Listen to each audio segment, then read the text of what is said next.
तत्सवितुर्वरेण्यं भर्गो देवस्य धीमहि धियो यो नः प्रचोदयात्।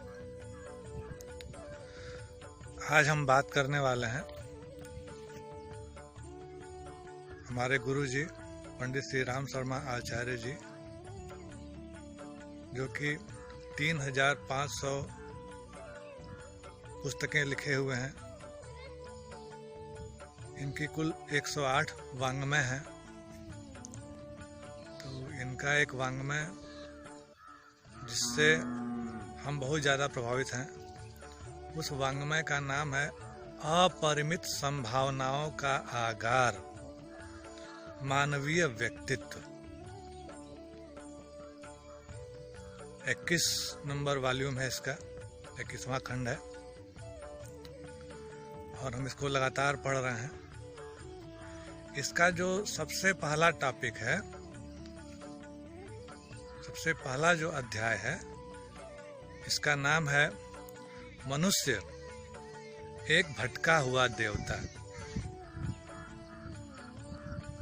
और उसकी पहली जो हेडिंग है, उस हेडिंग का नाम है हे मनुष्य, तुम बहुत महान हो। हम इसको पढ़ें, कोशिश करते हैं कि हम अपने जीवन में उतार सकें। और आज हम जो कुछ भी कर पा रहे हैं, यह इन्हीं पुस्तकों की देन है। तो हम इसमें क्या पढ़ें? हम ईश्वर की संतान हैं, हम परमात्मा की, भगवान की संतान हैं। ईश्वर रहते कहाँ हैं? भगवान रहते कहाँ हैं? परमात्मा रहते कहाँ हैं? स्वर्ग में रहते हैं।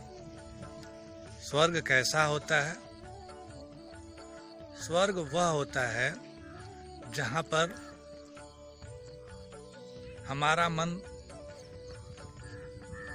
बिल्कुल शांत होता है, बिना किसी कामना के पूर्व नियोजित ढंग से चीज़ें उपलब्ध होती रहती हैं। किसी भी तरह का वहाँ पर मानसिक विक्षोभ नहीं होता, कोई परेशानी नहीं होती, कोई दुख नहीं होता, कोई कष्ट नहीं होता। तो परमात्मा ऐसी जगह पर निवास करते हैं। और ऐसी जगह को क्या बोलते हैं? स्वर्ग बोलते हैं।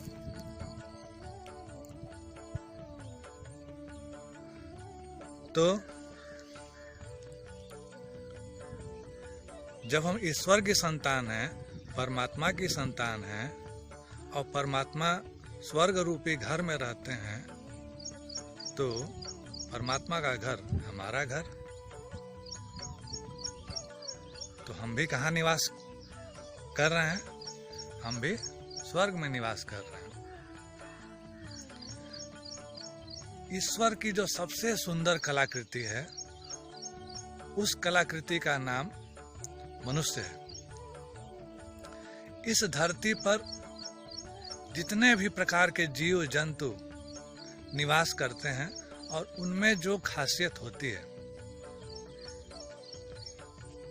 उन सारे जीवों की जो खासियत है, वह मनुष्य में, इंसान में होती है। उदाहरण के लिए, मछली तैर लेती है, तो इंसान भी तैर लेता है।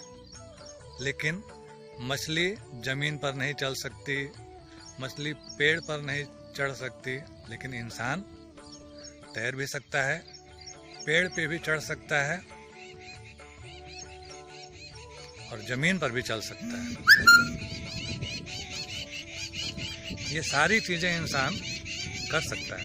मनुष्य को भगवान ने ताकतवर भुजाएं दी हैं, ताकतवर सीना दिया हुआ है, ताकतवर पैर दिए हुए हैं, और इन सब के साथ साथ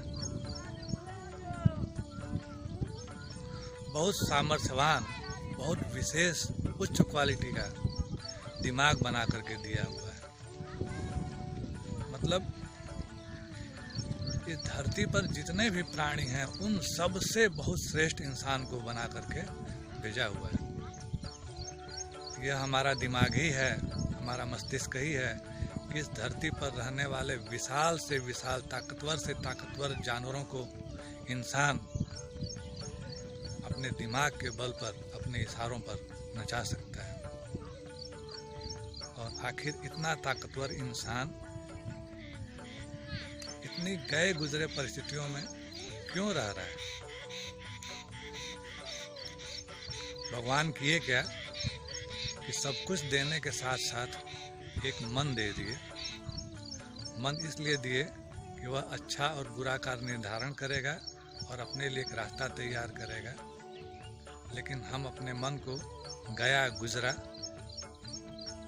बुरे परिस्थितियों वाला बनाते चले गए, और जिसका परिणाम यह है कि हम देवता होते हुए भी, ईश्वरीय शक्तियों के संवाहक होते हुए भी, ईश्वर की संतान होते हुए भी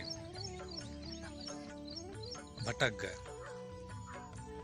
इसीलिए हम इंसानों को क्या कहा जाता है?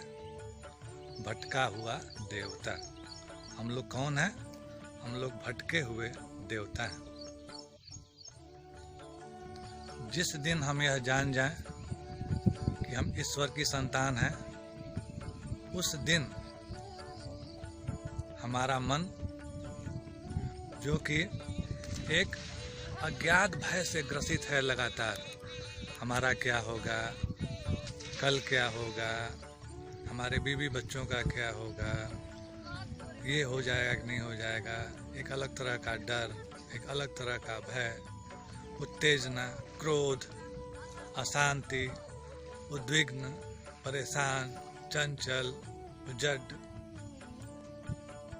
इतनी सारी दिक्कतें हम अपने अंदर धारण किए हुए हैं, एकदम परेशान हैं, चिंतित हैं। जिस दिन हमको यह पता चल जाए कि हम ईश्वर की संतान हैं, उसी दिन यह सारी दिक्कतें समाप्त हो जाएंगी।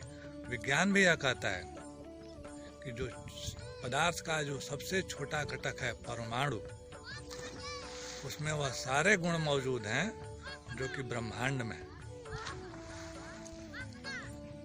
तो इसी प्रकार हम इंसानों में भी वह सारे गुण मौजूद हैं जो कि भगवान में। और फिर भी हम कष्ट में हैं और हम परेशान हैं। ऐसा क्यों है? किसी ने कहा है कि मनुष्य जैसा सोचता है और करता है, वह वैसा ही बन जाता है। तो आइए हम अच्छा सोचें, हम यह जानें कि हम ईश्वर की संतान हैं। ईश्वर इतनी सुंदर और खूबसूरत दुनिया बनाए हुए हैं। यदि हम उनकी बनाई हुई दुनिया को उन्हीं की तरह सुंदर रखने का प्रयास करें, अच्छा रखने का प्रयास करें, तो निश्चित ही ईश्वरीय शक्तियाँ हमारे अंदर प्रवेश करेंगी और हमारा मन खूबसूरत, सुंदर, अच्छा होता चला जाएगा। और वास्तव में हम अपने आप को जान पाएंगे, पहचान पाएंगे। क्यों? क्योंकि हर पिता यह चाहता है कि हमारा बच्चा एक नेक रास्ते पर चले और हमारी जो संपत्तियां हैं, हमारा जो घर है, हमारा जो धन दौलत है, उसको वह संभाल के बहुत अच्छे से रखें। यदि हम भगवान के बनाए हुए इस घर को सुंदर और अच्छा बना करके रखेंगे, तो निश्चित ही भगवान हमारे ऊपर खुश होंगे और प्रसन्न होंगे। और उनके खुशी और प्रसन्नता के चलते जो क्षमता, जो सामर्थ्य उनके अंदर है, वही सामर्थ्य हमारे अंदर आएगा।